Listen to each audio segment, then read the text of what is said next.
আজকে আমি চিকেন বিরিয়ানি রান্না করে দেখাবো। প্রথমে সরিষার তেল দিয়ে আলু ভেজে নিব। আলুটা আমি কেটে রেখেছিলাম। আলুটা একটু ব্রাউন করে ভেজে নিব। এখন আমি প্লেটে উঠিয়ে নেব। এখন আমি তেলে পেঁয়াজ দিয়ে দিব 1 কাপ। পেঁয়াজটা ব্রাউন করে ভেজে নিব। এখন আমি সব গোটা মশলা দিয়ে দিব। দিয়ে দিব রসুন বাটা, আদা বাটা, কাঁচামরিচ বাটা দিয়ে নাড়াচাড়া করব। এখন দিয়ে দিব পরিমাণ মতো লবণ। এখন দিয়ে দিব বিরিয়ানির মশলা।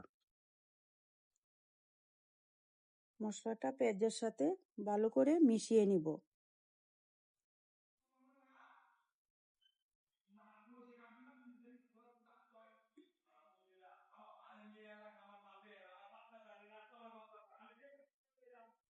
এখন আমি মুরগি 3টা মুরগি কেটে রেখেছিলাম, 3টা মুরগি দিয়ে দিব।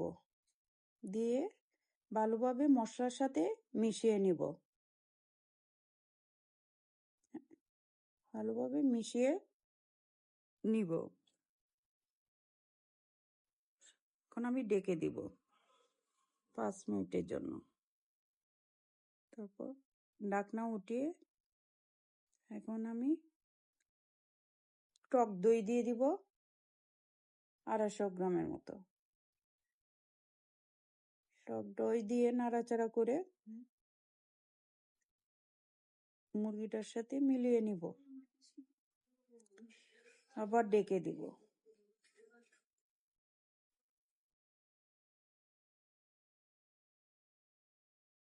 এখন দিয়ে দিব আলু আর সাথে দিয়ে দিব কাঁচামরিচ 10-12টা দিয়ে আবার নেড়ে চেড়ে ডেকে দিব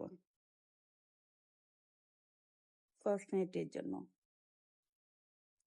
এই যে মুরগিটা এখন তেলে ফুটতেছে, কষা হয়ে গেছে। এখন আমি মুরগি আর আলুটা উঠিয়ে রাখবো। বড় একটা ডিশে উঠিয়ে নিব।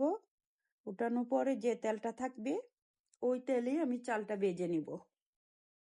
মুরগিটা উঠিয়ে এটাতে আমি চাল দিয়ে দিব। 1.5 কেজি চাল আছে 3টা মুরগির জন্য। দিয়ে ভালো করে ভেজে নিব। এটাতেও আমি লবণ দিয়ে দিব পরিমাণ মতো। দিয়ে ভালো করে যে দেখেন ভাজা ভাজা হয়ে গেছে, একটু লাল লাল ভাব আসছে। এখন আমি পানি দিয়ে দিচ্ছি, গরম করা পানি। চালের ডবল পরিমাণ পানি দিতে হয়। এখন আমি আবার 10-12টা কাঁচামরিচ দিয়ে দিব। দেওয়া হয়ে গেলে কড়া আগুনে আমি এটা উঠাবো এবং কেওড়া জল দিয়ে দিব। দিয়ে ডেকে দিব। 15 মিনিটের জন্য দমে থাকবে। সুন্দর চালটা হয়ে আসছে। এখন আমি মুরগি আর আলু যে উঠিয়ে রেখেছিলাম কষা মুরগি ওইটা দিয়ে দিব। দিয়ে পোলাওয়ের সাথে মিশিয়ে দিব। এটা আমি মিশানো ভালোভাবে মিশিয়ে নিচ্ছি। আমি মেশানো হয়ে গেল। এখন এটা আবার আমি 5 মিনিটের জন্য ডেকে দিব।